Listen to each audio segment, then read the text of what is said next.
My dear friend, life has a way of changing when we least expect it. One moment you are living your familiar routine, and the next, everything feels different. Losing a husband is not something anyone can truly prepare for, no matter how strong or independent you are. The silence in the home feels heavier, the days feel longer, and the questions about what comes next can feel almost impossible to answer. On top of your grief, there are new responsibilities, decisions, and pressures that suddenly land on your shoulders. And while everyone around you may mean well, they often don't understand how overwhelming it feels to carry all of this when your heart is already broken. I want you to know something important: this chapter of life, even though you didn't ask for it, doesn't have to be filled with confusion, regret, or fear. You are not alone in this. Many women, just like you, have walked this same road, and I've seen both the challenges and the ways to protect yourself with wisdom and grace. Too often, I've met strong, kind women who made choices during these painful days that later brought them stress and heartache, not because they were careless, but simply because no one warned them. That is why I want to have this conversation with you. In this video, I will share 6 of the most common mistakes that many widows are pressured into after losing their husbands, and more importantly, how you can avoid them. These are not just financial mistakes, they are emotional ones too. They touch your security, your peace of mind, and your relationships. My hope is that by the end of our time together, you will feel calmer, clearer, and more confident about protecting yourself and the future you still have ahead. And I'd love for you to do something for me. In the comments below, would you share the best piece of advice your husband ever gave you? His wisdom may not only bring comfort to your heart, but it might help another woman who is listening today. Let's keep their voices alive together. Mistake number 1, not updating legal documents and beneficiaries. Sweetheart, I know the last thing you want to do right now is sit down with a pile of paperwork. It feels cold, maybe even disrespectful, when all you want is space to grieve and catch your breath. But this is one of the most important steps you can take to protect yourself and your family. Over the years, I've seen too many women put this off, thinking it could wait, and the results were heartbreaking. A widow left her husband's name on old accounts, or a will written decades ago was never revised, and when she passed, everything turned into a mess. Children argued. The house got tied up in probate court. Retirement savings went to people she hadn't spoken to in years. Sometimes even the state government stepped in and made choices she never would have wanted. All of this happened simply because no one told her how important it was to act quickly. You don't need to do everything in one day, but choose one calm afternoon. Ask a trusted friend, advisor, or family member to sit with you. Go through your will, power of attorney, life insurance, savings, retirement accounts, every place where a beneficiary is listed. Make sure each one reflects your wishes today, not from 20 or 30 years ago. This is not about being cold. It's about being wise and loving. Updating your documents protects your voice, your dignity, and the people you care about from stress they don't deserve later. Taking this step will give you peace of mind, knowing that your decisions, not the courts, not old paperwork, will guide the future. Mistake number 2, taking the insurance or pension payout all at once.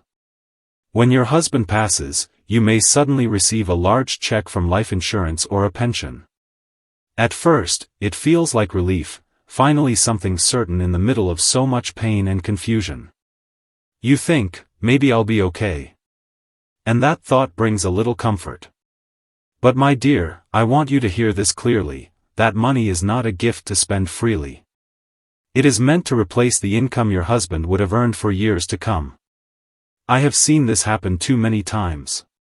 The phone starts ringing, financial advisors you've never met want to help.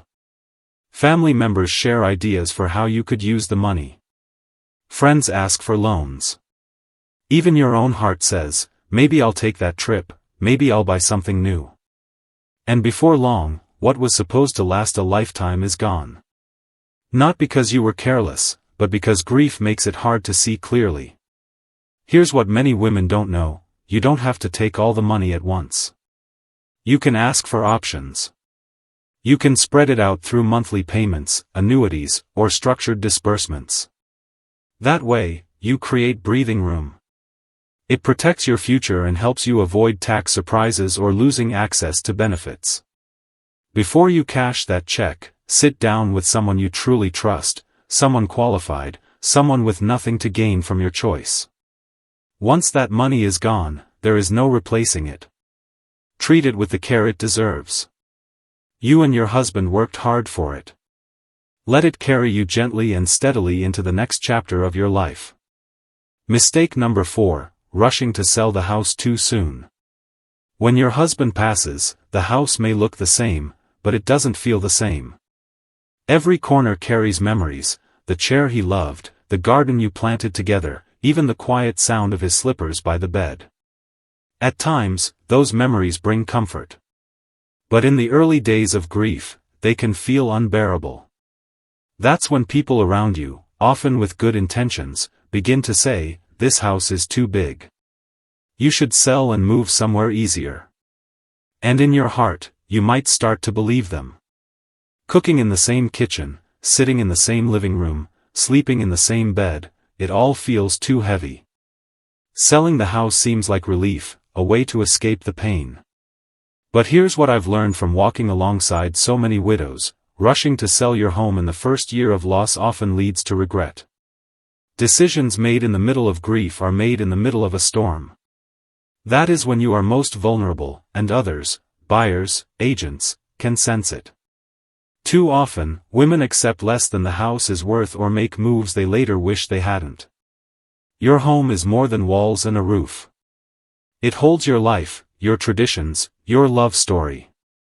If you sell too soon, you might lose more than just a property, you may lose a part of yourself. Sometimes what you need isn't a new address but a small change: paint a room, move furniture, start a garden. Give yourself time. Let healing guide your decision, not heartbreak. Later, when you are ready, you can move on your own terms. But for now, my dear, don't rush. Let your home continue to care for you a little longer. Mistake number 5, trusting the wrong people with money. After losing your husband, you suddenly find yourself responsible for everything: bills, accounts, decisions, paperwork. And in those fragile days, when your heart is aching and your mind is tired, people start showing up. Some are familiar, relatives you haven't heard from in years, neighbors with advice, or old friends who suddenly want to reconnect. Others are complete strangers: insurance agents, financial advisors, or callers who seem so kind, offering to take care of it all for you. At first, it feels like help. You think, finally, someone who understands. Finally, I don't have to carry this alone. And because you're exhausted, you may say yes. Yes, you can look at my accounts. Yes, you can handle my money. Yes, I trust you. But here's the truth, sweetheart: not everyone who offers to help truly wants to help. Some see a grieving widow as an opportunity. They count on your sadness, your confusion, and your desire to lean on someone. I've seen smart, loving women lose their entire savings this way, not because they were foolish, but because they trusted the wrong person at the wrong time. That's why you must be careful. Never sign papers you don't fully understand. Never hand over control of your accounts without full transparency. A good advisor will never rush you, never pressure you, and never make you feel guilty for asking questions. Remember, the money you and your husband saved represents years of hard work, sacrifices, and dreams for your future. Protect it as carefully as you would protect your own health. You don't have to know everything, but you do have the right to take your time. Trust your instincts. If something feels wrong, it probably is. Mistake number 6, isolating yourself from people who care. After the funeral ends and the visits slow down, a heavy kind of quiet often takes over. At first, it may feel like relief: no more visitors, no more questions, no more pretending to be strong for everyone else. But as the weeks pass, that quiet grows heavier. The phone rings less, the invitations stop, and slowly, you begin pulling away. You tell yourself, I just need time. And while time is important, too much distance can turn into loneliness before you even realize it. My dear, I want you to hear this gently. Grief needs both time and connection.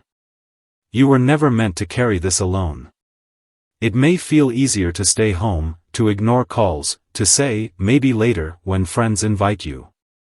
But hiding away doesn't protect your heart, it starves it of the very thing that helps it heal. Healing comes through relationships. Sitting with someone who listens.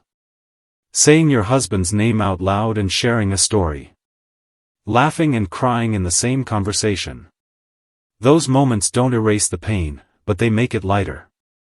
And the people who truly love you, they aren't tired of you, and they don't think you're a burden. They're waiting for you to let them in. Start small. Answer the next phone call. Accept coffee with a neighbor. Go back to church, even if you sit in the back row and leave early. Join a support group, not because you feel ready, but because you deserve not to be alone. Connection won't make you forget your grief, but it will remind you that your life still matters, your presence still matters, and that you are deeply loved. Mistake number 7, neglecting your own health. When your husband passes, it's natural to put all of your energy into surviving day by day. The grief is heavy, the paperwork never ends, and your mind is pulled in 100 directions. In the middle of all that, your own health often falls to the bottom of the list. You skip meals or eat whatever is easiest. Doctor's appointments get postponed. Sleep becomes restless. Exercise feels impossible. You tell yourself, I'll take care of me later. But later often doesn't come. Sweetheart, I need you to remember this, your health is not a luxury. It's your foundation. Without it, every other part of life, your security, your independence, your peace, becomes harder to protect. I've seen too many women delay caring for themselves until a health scare forces them to. And by then, the road back is much more difficult. Taking care of yourself doesn't have to be overwhelming. Start small. Go for a short walk each day. Drink water. Keep regular checkups with your doctor. Prepare simple, nourishing meals. Allow yourself rest when you need it, without guilt. These little steps are acts of love, not just for yourself, but for the people who still need you in their lives, your children, your grandchildren, your friends. Your husband worked hard to make sure you would be safe and cared for. He would want you to protect your body and spirit, to live as fully and strongly as possible in the years ahead. Choosing health is not selfish, it's honoring the life you still have. So please, my dear, don't let grief steal your strength. Give your body the care it deserves. You are still here, and your health is the greatest gift you can give yourself and the ones who love you. Mistake number 8, making major life decisions too quickly. Grief has a way of clouding the mind. In those first months after losing your husband, every decision feels heavier, and yet you are often pressured to make the biggest choices of your life. Maybe someone suggests you move to another state, closer to family.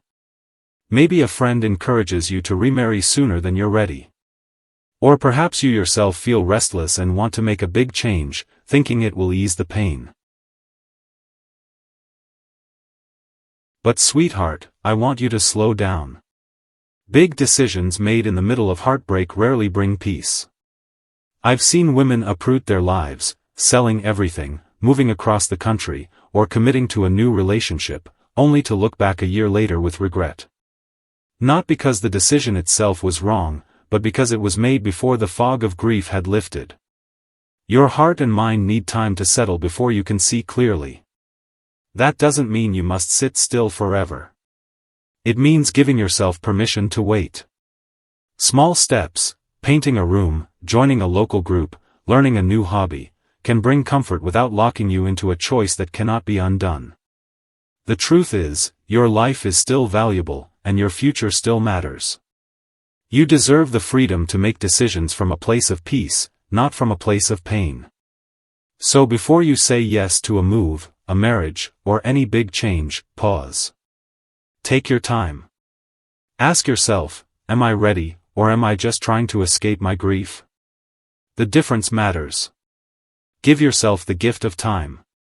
When the storm settles, your choices will be wiser, and your heart will thank you for waiting.